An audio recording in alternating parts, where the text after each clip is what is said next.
Oke, sekarang kita dah masuk topik terakhir dalam bab 5 ini, iaitu positive regulation for leg operon. So, apa beza tadi positif dengan negatif? So, kalau negative regulation, dia berkaitan dengan turning on and off transcription. Maksudnya berkaitan dengan repressor. So, untuk positif pula, dia tidak kaitan dengan repressor. Dia berkaitan pula dengan glukos, laktos, CAP dan CAMP.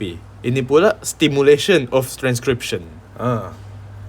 So repressor ni tiada kaitan dalam positive regulation ni. Okay. So apa ni positive regulation? Positive regulation ni apabila glukos tidak cukup. Kita tahu kan, bila kita perlukan tenaga, kita perlukan glukos. Bila kita perlukan tenaga, E. coli akan mengambil glukos sebagai sumber tenaga.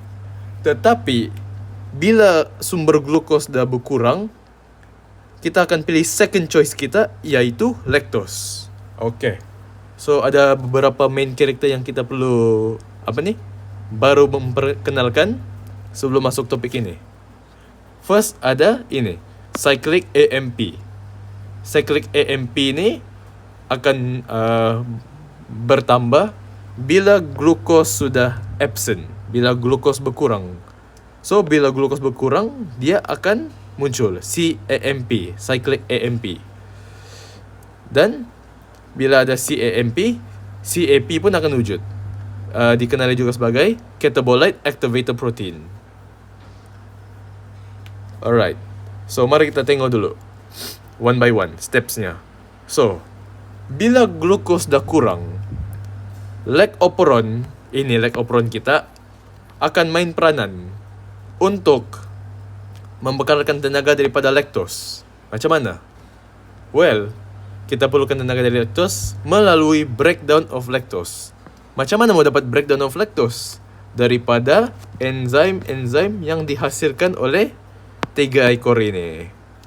So, kita perlu ada transcription. Kita perlu ada transcription untuk menghasilkan enzim untuk breakdown lactose untuk membekalkan tenaga. So, first, bila glukos dah berkurang, CAMP akan meningkat. Kita anggap ini sebagai toris kita, CAMP. So, bila ada toris, mestilah ada torgite, CAP, kita punya catabolite. So, ini CAMP akan bind dengan CAP kita. Dia akan bind dengan CAP sebab of course lah, toris kena bersama torgite. Then, mereka akan pergi ke station promoter. So, bila di sini, mereka akan bind. Mereka akan bind pada promoter. Then, apa yang berlaku? Bila ada toris, mestilah ada kenderaan untuk bawa dorang jalan-jalan kan? Pergi KL, pergi Perak, pergi mana-mana. So, kenderaan kita adalah kita punya kereta api RNA polymerase. So, ini dia punya ibarat lah.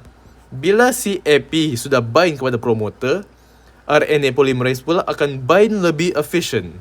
Dia akan lebih efficient untuk bind. Faham tidak? Sebab makin banyak toris, makin banyaklah kereta api kan? Bila ini bertambah, ini pun mesti bertambah. Sebab makin banyak datang. So, RNA polymerase akan melalui transcription, makin banyak. So, dia akan melalui semua ni macam biasa dan akan menghasilkan enzim yang akan bantu untuk breakdown of lactose untuk sumber tenaga. Alright, mari kita ulang. So, first ada CAMP yang akan accumulate bila glucose level kita berkurang. Sebab of course lah, kita perlukan tenaga daripada lactose. So, lack operon main peranan. So, CAMP, toris kita, akan bind kepada CAP. Ini tour guide kita. Sebab of course, toris perlu bersama tour guide. So, CAMP bind to CAP. And then, CAP pula akan bind kepada promoter. Di station promoter lah. Lepas tu, semua ni perlu ada kenderaan, iaitu RNA polymerase. So, bila bertambah CAP dan CAMP, bertambahlah RNA polymerase, kita punya kenderaan. So, dia akan bind more efficiently lah. So, transcription akan berlaku, enzim akan terhasil, dan breakdown of lactose akan berlaku. Lebih efficient lah. More efficient. More enzymes produced. Okay. Ini ibaratnya, semua increase, dari mula sampai awal. Dia increase dari sini sampai habis. Ini apabila glukos berkurang. Kan, bila glukos berkurang. Sebab kita punya second choice adalah lactose. So, persoalannya, apa akan jadi jika glukos banyak? Bila glukos banyak, tidak perlulah kita melalui transcription. Sebab dah ada glukos untuk tenaga. So, buat apa lagi mau breakdown of lactose? Buat apa mau hasilkan enzim? Tidak perlu. Sebab dah ada glukos untuk sumber tenaga. So, bila glukos dah bertambah, dia akan reverse. Ini pula berkurang. Dan dia akan de-attach. Dia akan keluar balik menjadi begini. Dia akan de-attach. Dan RNA polymerase pula akan berkurang. Will bind poorly. Sebab sekarang ni, glukos tengah increase. Glukos dah banyak. So, tak perlulah ada proses ni. Sebab proses ni untuk hasilkan enzim for lactose. So, lactose tidak diperlukan lagi. Kita kasih cancel lah semua ni. So, RNA polymerase berkurang. Lepas tu, enzim berkurang. Breakdown of lactose pun berkurang. So, dia kasih reverse saja. Bila glukos rendah, semua meninggi. Bila glukos meninggi, semua rendah. Ni pun rendah. Begitu aja. Kasih reverse. Kalau untuk positive regulation. Alright, faham? Alright, mari kita ulang dari awal. So, bila glukos rendah, kita akan guna second choice kita sebagai sumber tenaga, iaitu lactose. So, bila kita perlukan ini, bila glukos berkurang, CAMP akan meningkat.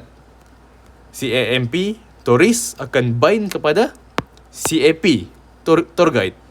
Lepas tu, tour guide akan bind ke promoter, station promoter. So, ini akan increase. Bila CAP increase, kita punya kenderaan pun increase. RNA polymerase will bind more efficiently kepada promoter. So, bila RNA polymerase increase, dia akan melalui transcription banyak kali. So, enzim pun akan increase. Bila enzim untuk lactose increase, breakdown of lactose pun lebih efficient dan increase. More energy is dibekalkan. Tapi bila glukos dah cukup, kita tidak akan pakai lactose. So, bila glukos meninggi, dia akan kasih, so, ini akan kurang. Lepas tu, ini pun akan kurang. RNA polymerase pun dah berkurang. Dan bila ini berkurang, transcription pun berkurang lah. So, enzim dan breakdown of lactose pun menjadi infrequent ataupun langsung tidak berlaku.